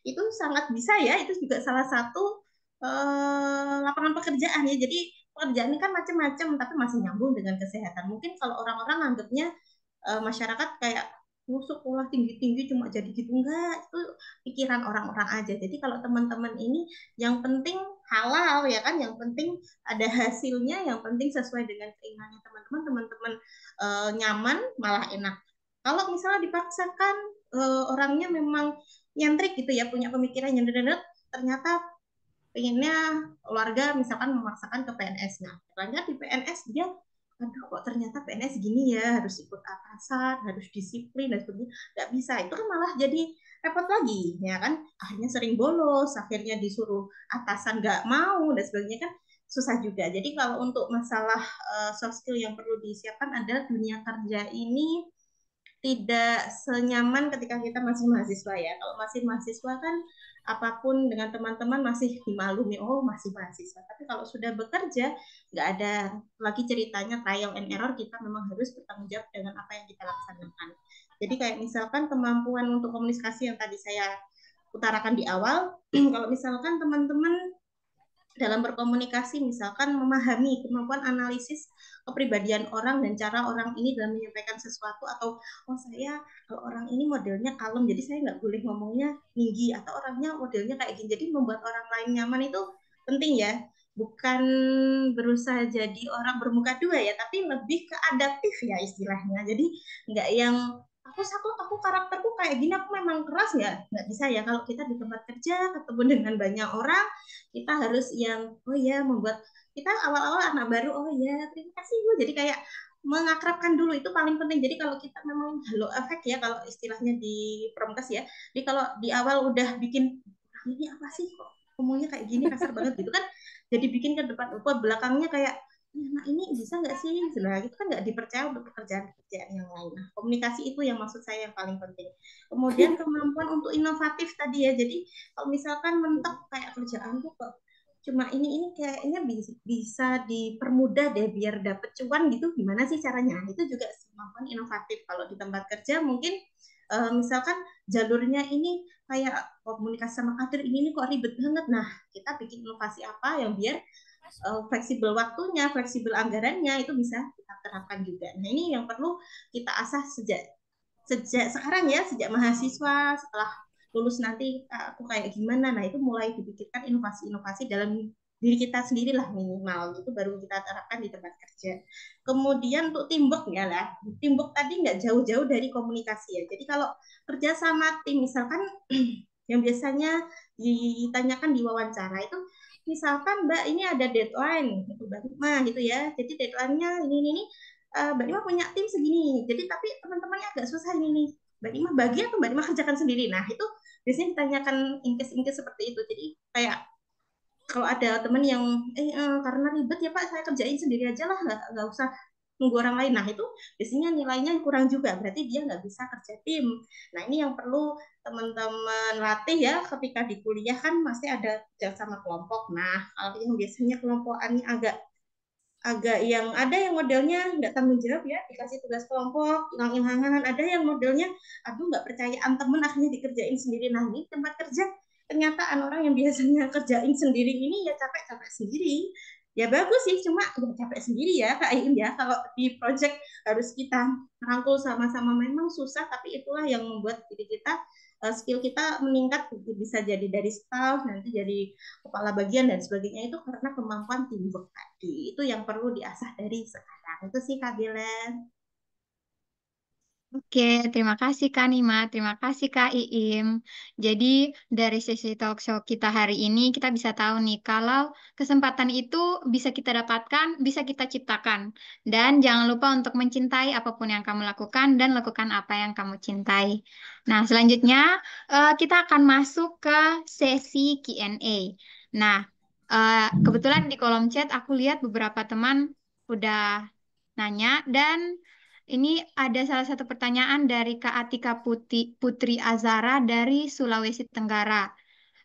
Mau bertanya tentang tips dan trik gimana caranya sebagai tenaga kesehatan menghadapi tantangan masa depan di bidang kesehatan. Karena seperti yang kita ketahui, sekarang semakin banyak tenaga kesehatan yang lahir, tetapi lapangan kerja semakin terbatas. Oleh karena itu, waktu saya persilakan kepada Kak Siti terlebih dahulu untuk menjawab, kemudian ke Kak Nimah. Oke, terima kasih. Ini pertanyaan dari Mbak Atikah ya, dari Sulteng. eh Sebenarnya tergantung sih Mbak Atika ini kuliahnya apa, ngambil apa, itu saya pengen tahu juga gitu ya. Kalau sepengetahuan saya, yang karena saya backgroundnya bidan, sebetul ya memang bidan khususnya dan nakes secara general itu memang banyak banget gitu lulusannya setiap tahun. Tapi kalau untuk yang bidan sendiri sekarang udah banyak juga. Jadi seperti IBI ini sekarang itu sudah ada IBI cabang Arab Saudi. Jadi sekarang Universitas Binawan, kalau teman-teman tahu Universitas Binawan yang ada di Jakarta, itu sekarang udah secara resmi mereka mengirimkan bidan yang memang ingin bekerja di Arab Saudi. Di sana itu sudah ada banyak gitu ya yang berangkat gitu ke sana. Dan juga banyak juga pekerjaan-pekerjaan lain yang bisa keluar negeri juga gitu. Itu juga bisa menjadi salah satu opportunity ya yang jadi gambaran nih kalau memang ingin melanjutkan pekerjaannya tuh di luar negeri gitu. Tapi kalau misalnya memang pengen di Indonesia aja, yang harus dilakukan ya tadi ya yang sudah dijelaskan juga nih sama Kak Nima, perbanyak relasi, kemudian juga aktiflah mencari ya banyak website-website job sekarang ada gitu ya, ada DevJob Indo, LinkedIn, kemudian juga update skill. Nggak apa-apa, mulai aja dulu dari yang kecil-kecil gitu. Nggak semuanya kok lulusan fresh grade terus langsung keterima PNS atau langsung kerja di NGO, langsung kerja magang di WHO misalnya, nggak semuanya kayak gitu. Jadi mulai aja dulu dari yang ada dan yang kecil, nanti lama-lama itu akan membuka pintu-pintu kesempatan yang lainnya gitu. Tuh Pak, dari saya. Oke, terima kasih Kak Iim. Selanjutnya Kak Nima. Ya. Ya, kalau dari saya sendiri sama ya sama Kak Iin ya. Jadi lebih ke kalau misalkan lapangan pekerjaan ini porsinya cuma 1 dibanding 1000 ya. Kan rebutan ya kita di antara banyak saingan kita. Nah, apa sih value yang bisa kita siapkan? Nah, itu yang harus kita siapkan mulai dari awal yang tadi dibilang. Jadi selain CV-nya dipercantik, kemampuannya dipertambah, tapi kita juga jangan yang berharap dengan aku mau les bahasa Inggris biar nanti ini, aku mau ini. Ada harapan nggak apa-apa, tapi yang perlu kita tahu nggak ada yang rugi selama kita proses belajar tadi. Walaupun mungkin di akhirnya nanti tidak tercapai apa yang kita inginkan. Misalkan inginnya terima pekerjaan di PNS nih, tapi kok ternyata dari prosesnya aku lebih nyaman kemana, akhirnya belok kemana, nggak apa-apa. Jadi yang penting kalian berusaha, apapun yang masih kecil-kecil, jangan kayak enggak, aku nggak mau ngapa-ngapain, habis lulus nganggur-nganggur aja dulu, senang-senang liburan, nanti kalau ada bukaan PNS baru belajar, nggak gitu ya konsepnya. Jadi apapun waktu yang kalian punya, waktu senggang itu maksimalkan dengan bertanya skill tadi. Jadi jangan gunakan untuk cuma ya senang-senang boleh, tapi ada porsi yang perlu kalian, tujuan utama tadi itu harus jadi patokan kalian apa yang mau saya raih. Jadi kalau kita cuma santai-santai aja ya udah kesalip orang lain, ketika orang lain setiap malam belajar, setiap malam berusaha untuk ini, bangun pagi, dan kalian kalau cuma males-malesan ya nggak akan dapat itu tadi ya. Jadi kalau misalkan kita patokannya kak ya lapangan kerjaannya gimana, nggak ada, nah itu berarti mental menyalahkan penyedia layanan ya. Tapi kalau kita memang mentalnya aku ini masa depan aku nggak boleh cuma mengharapkan dari apa yang belum pasti tadi, kayak misalkan tempat pekerjaan, dan itu kan belum pasti ya.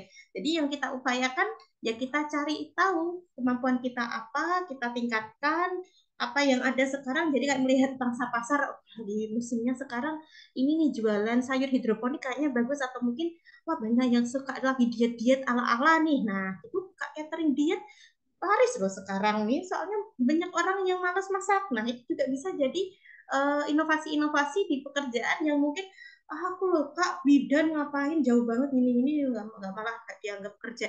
Jangan, itu namanya gengsi dan mengikuti omongan orang ya. Jadi yang inti dari ini semua adalah teman-teman harus tambeng mental, tahan. Jadi ya tahu kemampuan saya apa, saya pengennya jadi apa, saya kemampuannya gimana, kalian pahami kalian sendiri maunya jadi apa. Nah, itu paling penting untuk diri kalian sendiri, jangan dengarkan paling kata-kata orang lain. Wah, keren sekali ya Kak Nima. Jadi sahabat kakak, ingat untuk menurunkan gengsi dan mencoba hal-hal baru yang ada di sekitar kita. Dan seperti yang sudah Kanima bilang, untuk mencapai tujuan besar dimulai dari langkah-langkah kecil yang kita mulai dari hari ini. Jadi jangan khawatir tentang lapangan pekerjaan yang sedikit, tetapi khawatirkan tentang diri kita yang tidak pernah memulai, sedangkan orang-orang telah berlari. Oke, selanjutnya aku akan persilakan sahabat kakak yang pengen nanya langsung pun Kanima. Boleh raise hand dulu dan aku akan kasih kesempatan untuk 3 orang yang raise hand tercepat ya. Silakan sahabat kakak. Siapa nih yang mau nanya langsung sama Kak Iim sama Kak Nima?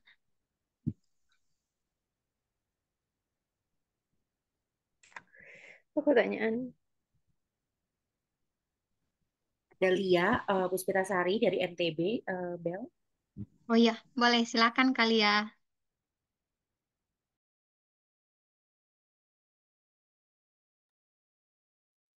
Halo Kalia,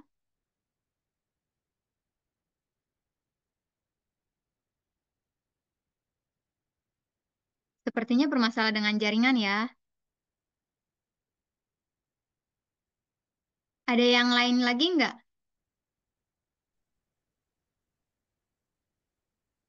Oke, ada Kak Popon. Silakan Kak Popon. Bentar, Kak. Sekalian. Assalamualaikum warahmatullahi wabarakatuh. Izin bertanya untuk Mohon maaf, suaranya nggak terdengar Kak. oh, kenapa?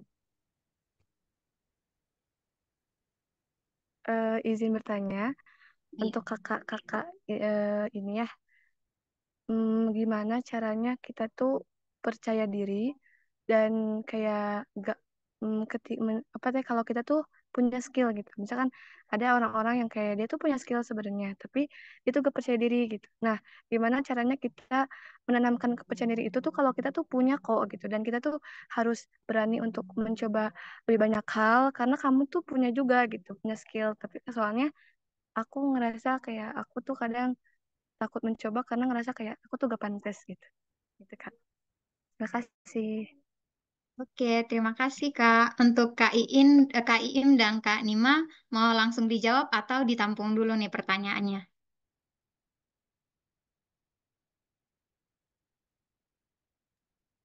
Mic-nya Kayak, belum dinyalakan Kak? ya, kayaknya langsung aja kali ya sebelum daripada lupa. Boleh Kak, silakan Kak Iim dulu. Oke, aku dulu ya. Ya ampun. Halo Popon, salam kenal ya. Popon dari mana? Dari Banten, Kak.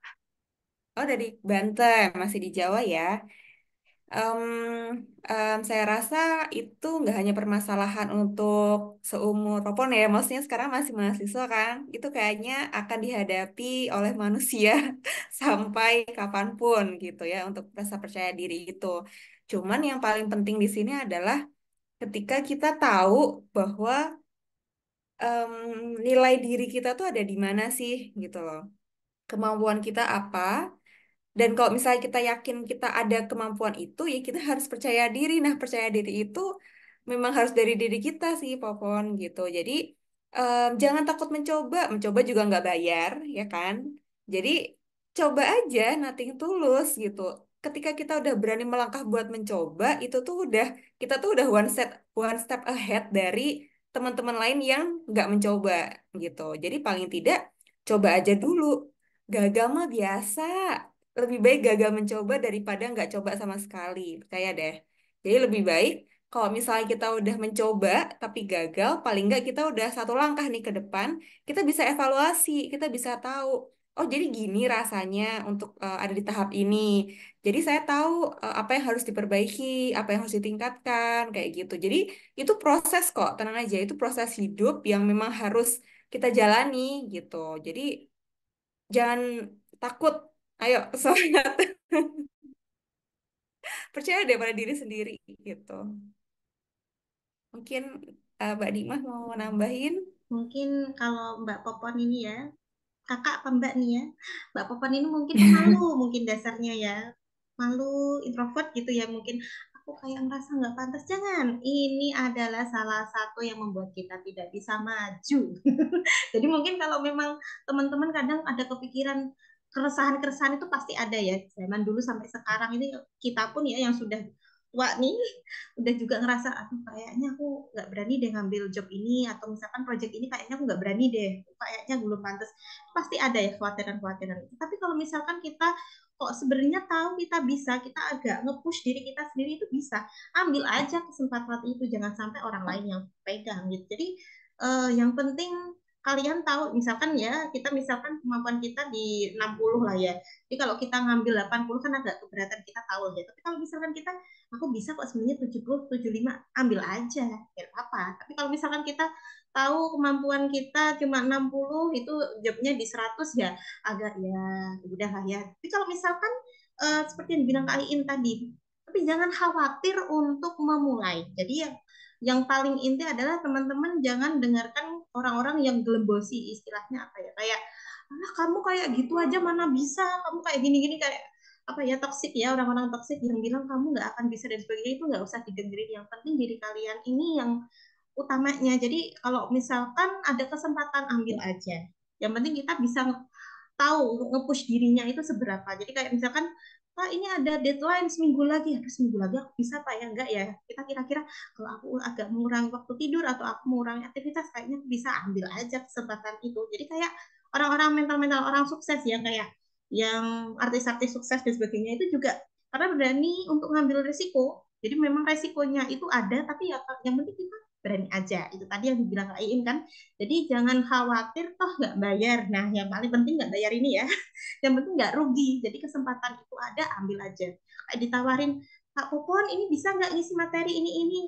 Kayaknya belum pantas deh, Mbak, ada yang lebih yang nah kan kalau kesempatan yang ditawarin kamu ya ambil aja, itu malah jadi nilai CV yang baru lagi. Nah, itu yang kesempatan kayak gitu itu jangan dilewatin gitu aja. Itu ya Kak Popon ya, semangat, jangan malu-malu, jangan dengerin omongan orang yang buruk-buruk. Oke? Yang penting kita pede, kita mantapkan diri kita. Oke, semuanya pasti bisa. Gitu ya.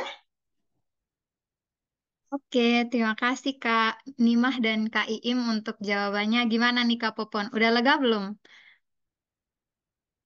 Alhamdulillah, Kak. Makasih. Oke. Masya Allah. Tadi aku sempat lihat nih ada yang raise hand, tapi kayaknya lupa ya pertanyaannya. Kalau masih dipikirin, aku baca pertanyaan yang ada di kolom chat ya.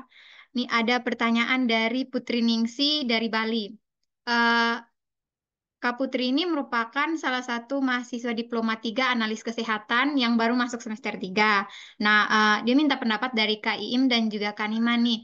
Lebih baik ngambil magang di semester berapa? Dan mau minta rekomendasi tempat magang untuk anak kesehatan di mana?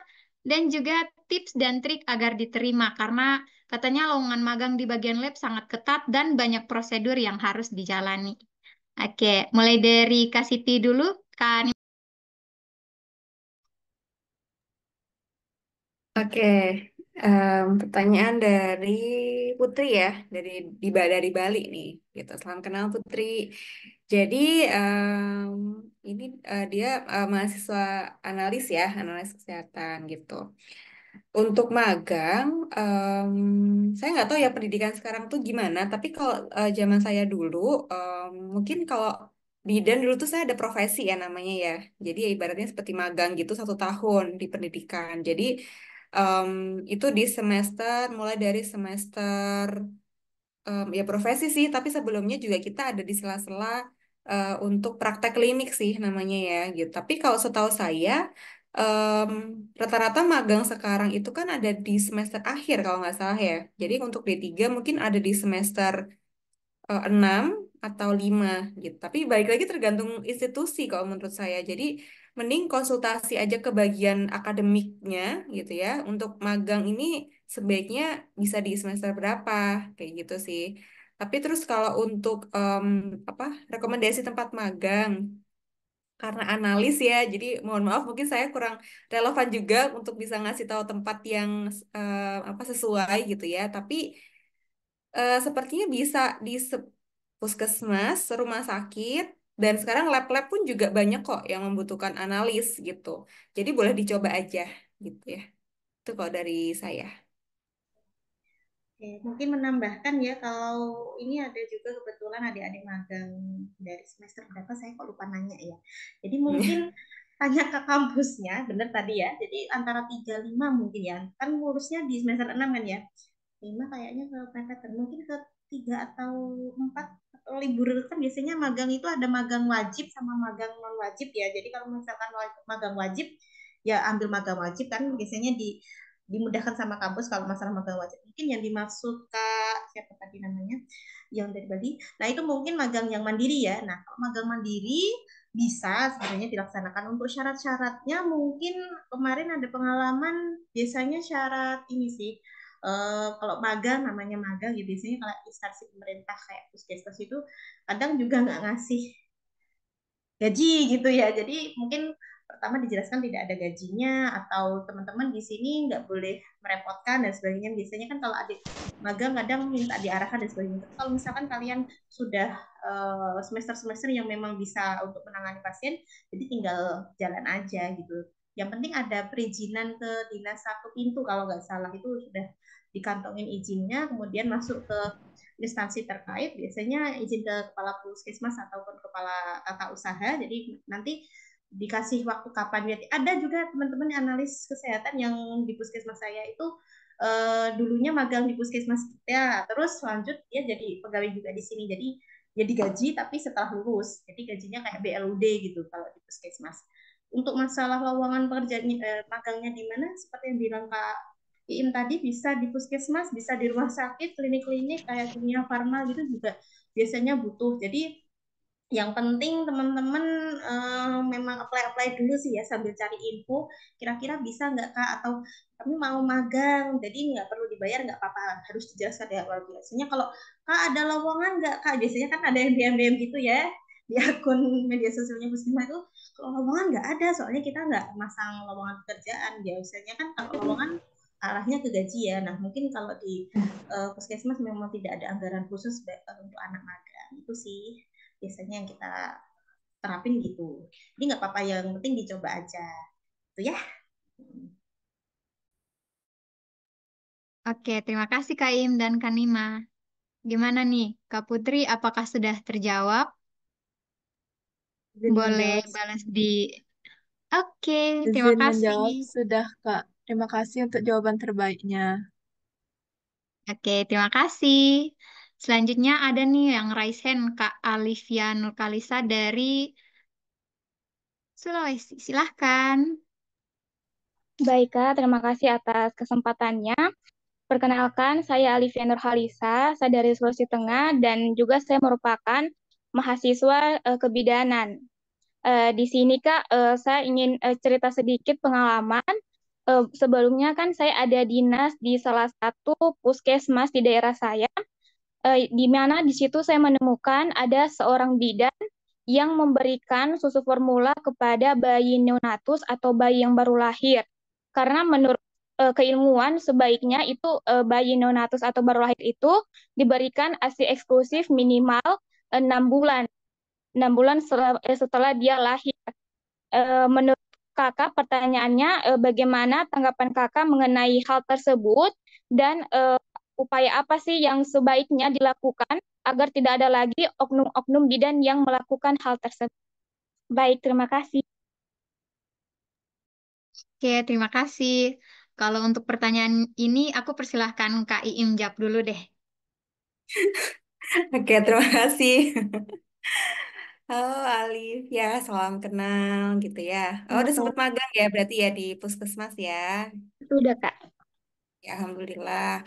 Em, memang selalu ada ya gitu di semua jenis pekerjaan itu selalu ada em, apa namanya oknum lah ya ibaratnya gitu. Jadi itulah kenapa kita sebagai generasi-generasi seterusnya gitu ya kita udah dapat nih ilmunya. Tinggal nanti ke depannya kita implementasikan yang sesuai dengan keilmuan terkini gitu. Memang kalau misalnya dalam porsi, apalagi masih misalnya ibaratnya magang terus ngasih tahu yang udah senior di sana kan juga gimana gitu ya. Pastilah paham sekali. Nggak mungkin kita langsung kayak, Bu itu salah, Bu nggak boleh kan nggak mungkin gitu. Jadi ya kalau mau melakukan pendekatan, bisa aja diajak ngobrol si ibu bidannya gitu, kayak nanya, oh Bu, bayi baru lahirnya kenapa ya? Kok langsung dikasih susu formula, misalnya seperti itu. Apa mungkin ada indikasi khusus atau ada apa namanya apa ya kayak apa ya ada hal-hal yang misalnya ibunya memang tidak bisa mengasihi, memberi ASI atau seperti apa gitu. Nah, hal-hal itu coba aja dibuka dialog tanya jawab, nanti kita akan belajar nih. Oh, jadi kita bisa menganalisa, oh si ibu bidan itu mengambil tindakan ini tuh apa ya alasannya gitu. Kalau memang alasannya di luar ilmiah gitu, jadi ya udah kita cukup tahu aja gitu. Cukup tahu aja dan yang penting kita udah tahu nih yang benernya seperti apa dan kita nantinya kalau praktek gitu ya, praktek bekerja ketemu dengan pasien pasca melahirkan, kita tahu nih em, apa yang harus dilakukan yang sesungguhnya gitu. Oke, dari Kanimah ada tambahan nggak? Ya, setuju. Memang posisinya ya senioritas pasti kalau di tempat kerja pasti ada ya. Jadi seperti yang Kak Iin tadi, jadi kita memang kalau memang lihat posisinya ya, kalau posisinya aku jadi Alifia ya, ini kayak judging langsung ya, ini kenapa kok bisa dikasih susu gitu kan. Padahal mungkin husnuzonnya bidannya sudah tahu kondisinya si ibu ini nggak bisa mengeluarkan ASI atau ASInya kurang lancar atau bayinya kebutuhan ASInya lebih banyak jadi nggak bisa cukup dengan ASI. Memang ada banyak kondisi-kondisi di lapangan ini yang tidak bisa kita serta-merta idealnya harusnya seperti ini Bu, teorinya begini Bu. Kalau udah kena di lapangan, emang Ibu sudah pernah nyusuin? Nah, dia merasa ya karena belum pernah nyusuin ya kan. Jadi perlu kita lihat POV-nya antara dari bidan tadi dan juga dengan ibunya. Jadi memang setelah si Alifnya mungkin sudah tanya ke bidannya alasannya apa tadi, oh ternyata ada kondisi medis tertentu atau ke bidan ke ibu pasiennya tadi oh kondisinya seperti ini dan sebagainya. Tapi seperti yang dikatakan Kak Iin tadi misalkan ada kondisi karena alasan sponsor susu formula atau sebagainya ya udah lah ya cukup tahu gitu, yang penting kita nggak laksanain hal seperti itu atau ya cukup oh kenapa ya ini. Jadi memang kita tahu porsi kita lah ya, nggak bisa jadi hero yang ini harusnya salah Bu, ini udah repot lagi ya nanti kalau misalkan sejauh itu ya. Jadi memang kondisi di tempat kerja ataupun kondisi di lapangan pekerjaan itu nggak serta merta ideal apa yang kita harapkan. Jadi kayak misalkan mungkin beberapa orang ada yang nggak update info, ada kayak misalkan nah, kondisinya nggak apa-apa Mbak, ini kasih aja susu. Tapi kan kalau bisa diupayakan atau mungkin ibunya yang memang malas. Nah kalau ibunya malas kan bisa kita edukasi ke ibunya, Bu ada loh bisa pakai pengancar susu dan sebagainya, atau ibunya ada masalah apa bekerja atau gimana cara cara penyimpanan ASI di susunya diperah dan sebagainya itu bisa kita tambahkan. Tapi kalau memang eh, dari sisi ibunya memang memang nggak bisa ya sudah kita ikhlaskan aja. Memang nggak semua kondisi itu ideal seperti yang kita harapkan itu ya. Ya, Livia, terima kasih. Oke, terima kasih Kanimah, terima kasih Kak Iim. Gimana? Udah terjawab belum Kak? Sudah, Kak. Terima kasih banyak. Oke, selanjutnya penanya ketiga Kak Miselia Tumeu dari Manado. Silakan. Baik, Kak. Terima kasih atas kesempatan yang diberikan. Jadi sebelumnya saya ini adalah mahasiswa keperawatan dan pertanyaan saya kan em, salah satu peran kita sebagai tenaga kesehatan itu memberikan edukasi kesehatan kepada masyarakat. Nah, pertanyaannya bagaimana cara kita bisa memberikan edukasi kesehatan kepada masyarakat agar edukasi yang kita berikan itu dapat diimplementasikan dengan baik oleh masyarakat. Terima kasih.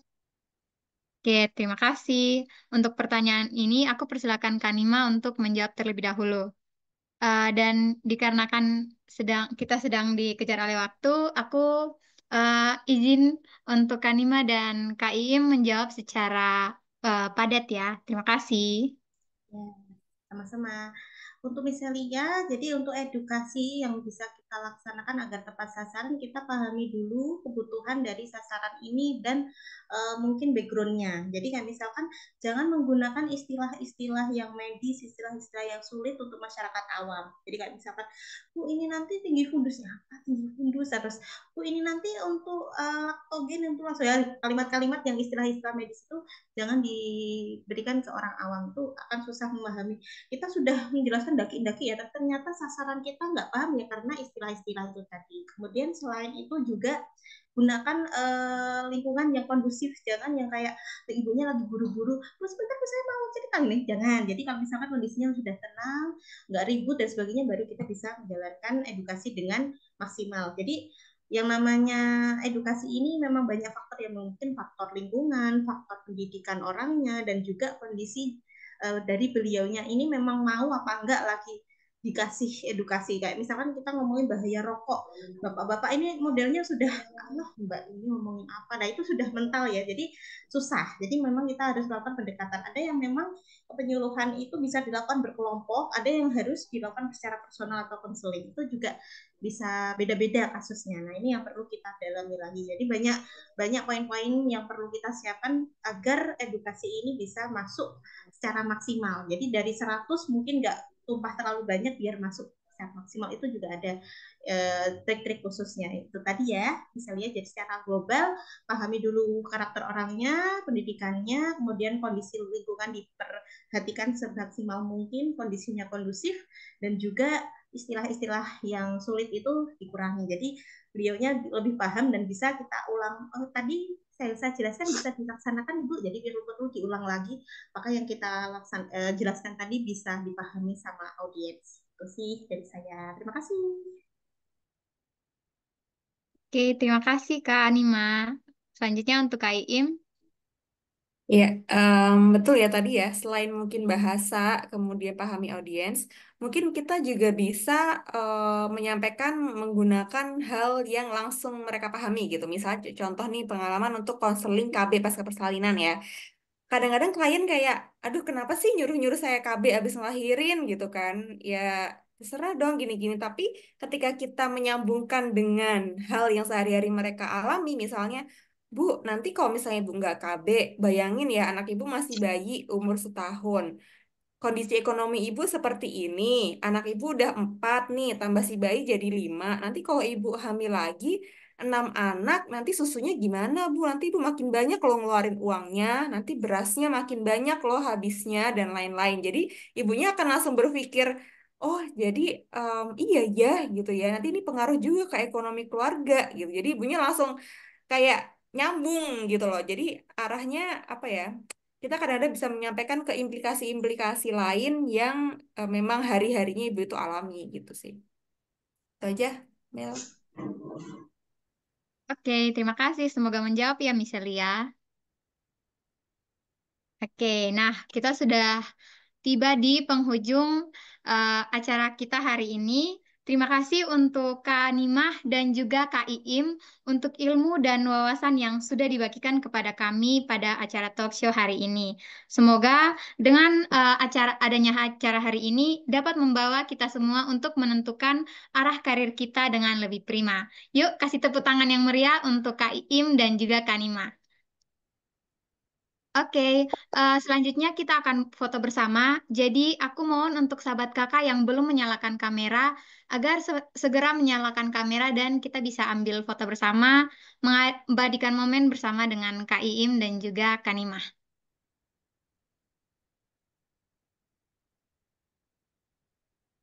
Yuk sahabat kakak yang belum nyalain.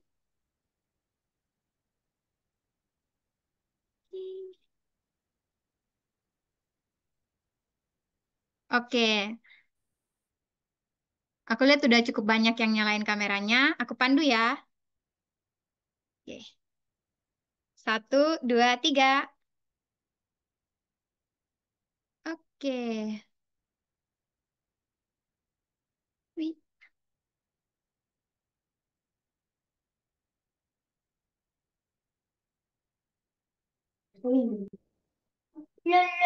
Oke.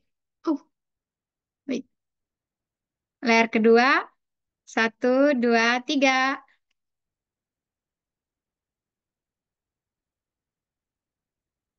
Oke. Oke. Mau ada gaya yang samaan nggak? Gini kali ya? Atau gini? Oke. Oke, untuk layar pertama. 1, 2, 3. Layar kedua. 1, 2, 3. Oke, terima kasih sahabat kakak. Terima kasih Kak Iim dan juga Kak Nima untuk kehadirannya hari ini. Bye-bye, Sama-sama. selamat istirahat Terima semuanya. kasih semuanya. Semangat ya. Terima kasih Kak. Sama. Nah, Oke, izin live. kasih banyak ya. Sukses semuanya. Terima Thank kasih. Oke, thank you Kak Bel juga sudah memandu kegiatan talk show ini dengan baik. Jadi bagi teman-teman yang mau terkoneksi bersama Kak Nimah dan Kak Siti, boleh reach out Instagram kakak-kakak keren ini di @nimahrahma dan juga @stvfaatima. Jangan lupa ya dibagikan juga momen hari ini di Instagram kalian masing-masing. Boleh di next Kak, next slide. Nah, kita juga tiba di penghujung acara. Mohon bantuan semuanya untuk mengisi link presensi sebagai bukti kehadiran kalian untuk mendapatkan e-sertifikat dari kegiatan hari ini di bit.ly/presensi cc Health Strip YKK 2024. Nah, link ini juga akan dibagikan di grup YKK Community. Yuk, sahabat kakak boleh diisi linknya ya. Deadline pengisiannya sampai besok jam 12 malam. Jadi pastikan kalian semua yang sudah hadir hari ini sudah mengisi link evaluasi dan link presensi ini karena setiap saran, usul, dan pendapat dari kalian sangat berarti untuk kemajuan program YKK ke depannya. Oke, boleh di next lagi, Kak. Nah, ini ada informasi untuk karir Kompas berikutnya. Di tanggal 27 Juli nanti kita akan membahas lebih lanjut tentang sektor agrikultur oleh Kak Adelia Miranda dan Kak Isbakhul Lailatul Fibria di hari Sabtu 27 Juli 2024 jam 4 sampai jam setengah 6 sore. Pastikan udah daftarkan ya kalau misalnya kalian tertarik untuk mengikuti kegiatan hari ini, kegiatan nanti. Next, ada lagi karir Kompas yang terakhir. Ini adalah seri penutup mengenai STEM, Women in Science and Technology oleh Kak Fani Fansyuri dan Kak Hanifatul Rahma Budiman. Nah, sahabat kakak jangan lupa untuk mendaftarkan dirinya ya. Ini akan dilakukan di hari Minggu 28 Juli 2024 jam 4 sore sampai jam 5.30. Next. Nah, jangan lupa juga bagi rekan-rekan dari pihak eksternal jika ingin bekerja sama dengan tim kami dari Yayasan Kokalbe, boleh mengisi link partnership di bit.ly/form YKK strip partnership untuk kerjasama komunitas, media, ataupun kerjasama di bagian program. Next. Ini juga ada update ataupun setiap kegiatan kita akan diposting di media sosial kami di Instagramnya @yayasankokalbe dan begitu juga TikToknya serta ada link community. Pastikan semuanya sudah tergabung di grup ini ya. Next. Akhir kata, jangan lupa kembali bagikan keseruan kalian dan insight hari ini, tag at mention di Yayasan Kokalbe, pembicara kita @Nimah Rahma dan ST Faatima, dan gunakan hashtag Karir Kompas Health, dan pastikan akun kamu tidak di private supaya bisa kita repost. Dan terakhir, sekali lagi aku mau mengucapkan terima kasih untuk Kak Bel yang sudah memandu acara hari ini, serta terima kasih yang sangat besar untuk narasumber kita yang sangat inspiratif, Kak Siti Fatima dan Kak Nima. Kiranya setiap ilmu yang disampaikan, pengalaman yang dibagikan menjadi semangat baru untuk sahabat kakak yang hadir hari ini, dan semoga setiap pekerjaan dan pelayanan yang kakak-kakak lakukan selalu diberkahi dan dilancarkan semuanya. Sampai jumpa di kegiatan berikutnya. Terima kasih sahabat kakak. Terima kasih Kak Atvel. Terima kasih semuanya. Terima kasih. Sukses semuanya. Bye-bye. Makasih Kak. Bye-bye. Makasih Kak. Bye-bye.